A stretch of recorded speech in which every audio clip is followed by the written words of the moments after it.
Great morning, everyone. Happy Sunday to you. God bless you. Thank you for tuning in again with us.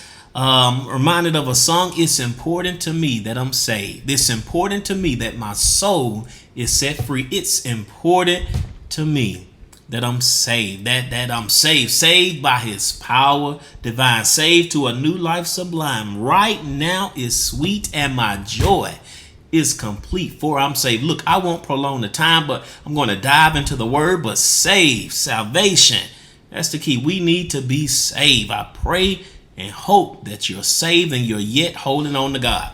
The Bible reads in Proverbs 3, 5, and 6, trust in the Lord with all your heart and do not lean on your own understanding. In all your ways, acknowledge Him and He will make straight your paths. Look, we will use for a theme on this morning, surviving the good. Surviving the good.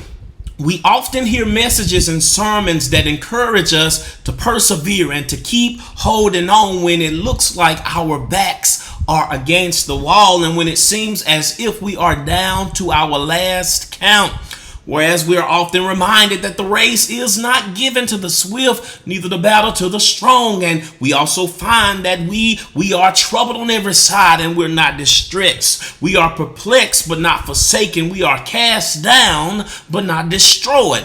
But what do we do when we're not walking through the valley of the shadow of death? What do we do when the storms are not raging and the winds are not blowing? And how do we respond when everything that we touch seems to turn to gold? And this message isn't for everybody, all right? It isn't for everybody, but I dare say that there are some of us who are living our best lives. God has indeed been good to us, and without fail, He has stayed the hand of the enemy over and over and over again in our lives. And common sense, listen, common sense dictates that when things are going badly in our lives, that we go to the Father in prayer and we submit our lives as living sacrifices, and to the best of our abilities we make sure that every I is dotted and every T is crossed. So we know how to survive the bad, but how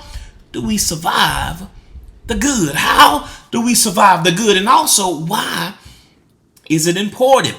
You know, sometimes when everything is going well in our lives, it can give us a false security that all is well with our souls. And I would dare say that a great majority of people miss their promised lands, not because of what they did when things were going bad, but more so because of what they failed to do when things were going good. Just think about all of the many ways and the many times that God used Moses and worked greatly through him, wonderful and terrible works, and yet he still missed the promised land. Have you ever wondered why Jesus said it is easier for a camel to go through the eye of a needle than for a rich man to enter into the kingdom of God? And this brings us full circle to our theme verses. Again, it says, trust in the Lord with all your heart and do not lean on your own understanding, but in all your ways acknowledge Him and He will make straight your paths. But too often we find that when things are going good, some of us seem to think that we have it all figured out, and we become more comfortable with determining what's good and what's bad for us, as if we alone are capable of making straight our own paths. And isn't it sad that a little good, not a lot, just a little good fortune makes fools out of so many people? All right. For what shall it profit a man if he shall gain the whole world and lose his own soul? A very wise person once stated, the more I learn, the more I realize how little I know. Listen, family and friends, we will never know it all.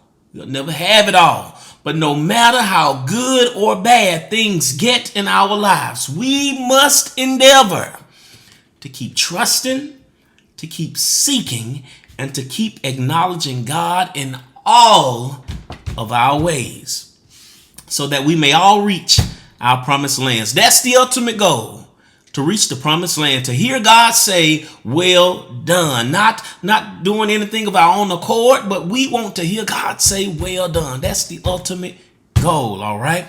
Keep seeking God. Keep trusting God. Keep acknowledging him. I pray this word blessed you. I pray that you share it with someone. And look, as I often say, I love you. I do love you. If no one ever tell you, I love you, I'm praying for you. Have a great week. God bless you.